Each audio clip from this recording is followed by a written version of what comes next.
সুপ্রিয় দর্শক, আসসালামু আলাইকুম। চলে আসলাম খুবই মজার একটা রেসিপি নিয়ে।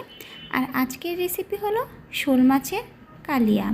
এটা কিন্তু খেতে ভীষণ মজার হয়। তো আশা করি আমার আজকের রেসিপিটা ভালো লাগবে। তাহলে চলুন রেসিপিটা শুরু করা যাক। শোল মাছের কালিয়া করার জন্য এখানে আমি শোল মাছটা নিয়েছি। আর শোল মাছ এখন আমি ছোট ছোট সাইজ করে কেটে নিব। চলে আসছি শোল মাছটা কেটে ধুয়ে পরিষ্কার করে নিয়ে একই সাথে আমি আলুও ছোট ছোট সাইজ করে কেটে নিয়েছি। এখন আমি কিছুটা লবণ ও হলুদ দিয়ে শোল মাছগুলো ভালো করে মেখে নিব। আর আপনারা কিন্তু এখানে শোল মাছগুলো আপনাদের পছন্দ অনুযায়ী ছোট বা বড় সাইজ করে কাটতে পারেন। হলুদ লবণ দিয়ে খুব ভালো করে শোল মাছগুলো এখানে আমি মেখে নিচ্ছি। মাখা হয়ে গেলে এখন এগুলোকে আমি একটা প্যানে তেল দিয়ে ভেজে নিব। শোল মাছগুলো দিয়েই কিন্তু আপনারা উল্টাবেন না, তাহলে কিন্তু ছোট ছোট মাছগুলো ভেঙে যেতে পারে।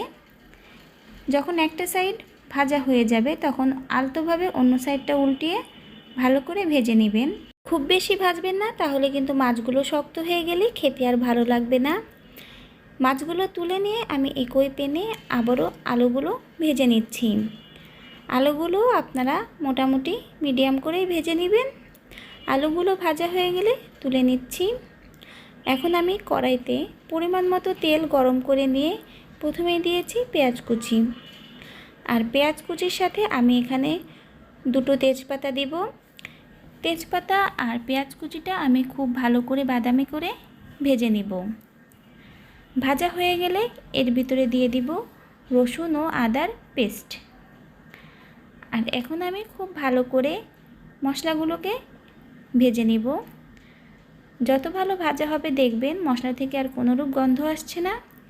এখন দিয়ে দেব স্বাদমতো লবণ, হলুদ, শুকনা ঝালের গুঁড়া ও ধনিয়া গুঁড়া দিয়ে খুব ভালো করে আবারও কিছুটা সময় মশলাগুলো ভেজে নিব। মশলাগুলো ভাজা হয়ে যখন দেখবেন তেলটা ছেড়ে দিয়েছে তখন দিয়ে দিবেন স্বাদমতো চিনি। চিনিটা অপশনাল, না চাইলে আপনারা দিবেন না। চিনিটা দিয়ে আরও কিছুটা সময় আমি ভেজে এখানে কষানোর জন্য অল্প একটু পানি দিয়ে দিব। কষানোর পানিটা দিয়ে কিছুটা সময় আপনারা ভালো করে কষিয়ে নেবেন। যখন দেখবেন কষানোর পানি থেকে তেলটা ছেড়ে দিয়েছে তখন আপনারা ভেজে রাখা মাছ ও আলুটা দিয়ে দিবেন। আলু ও মাছের সাথে মশলাটা আপনারা খুব ভালো করে সময় নিয়ে ভেজে নেবেন। ভাজা ভালো হলে একদিকে যেমন মশলার গন্ধ থাকবে না, অন্যদিকে কিন্তু মাছ থেকেও কোনোরূপ গন্ধ আসবে না। ভালো করে ভাজলে মাছ এবং মশলা থেকে তেলটা ছেড়ে দিবে। আর তেলটা ছেড়ে দিলে আপনারা ঝোলের জন্য পরিমাণ মতো পানি দিবেন। খুব বেশি পানি দেওয়ার দরকার নেই। এখন আপনারা ঢাকনা দিয়ে ঢেকে কিছুটা সময় রান্না করে নেবেন। ঢাকনাটা উঠিয়ে মাঝে মধ্যে নাড়িয়ে চাড়িয়ে নেবেন।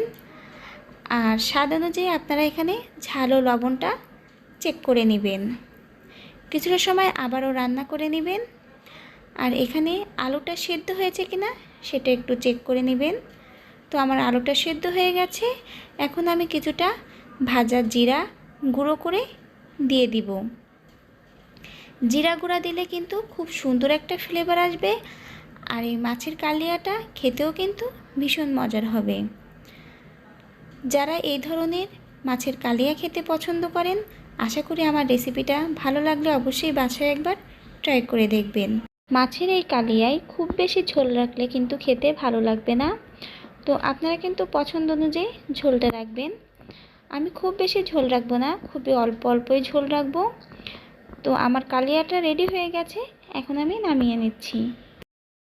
তৈরি হয়ে গেল আমার শোল মাছের কালিয়া। কেমন লাগলো আপনাদের কাছে অবশ্যই আপনাদের গুরুত্বপূর্ণ মতামত আমাকে কমেন্টে জানাবেন। ভালো লেগে থাকলে আমার ভিডিওটায় লাইক করবেন। আর নতুন নতুন ভিডিও পেতে অবশ্যই চ্যানেলটিকে সাবস্ক্রাইব করে পাশে থাকা বেল আইকনটা প্রেস করে দিবেন।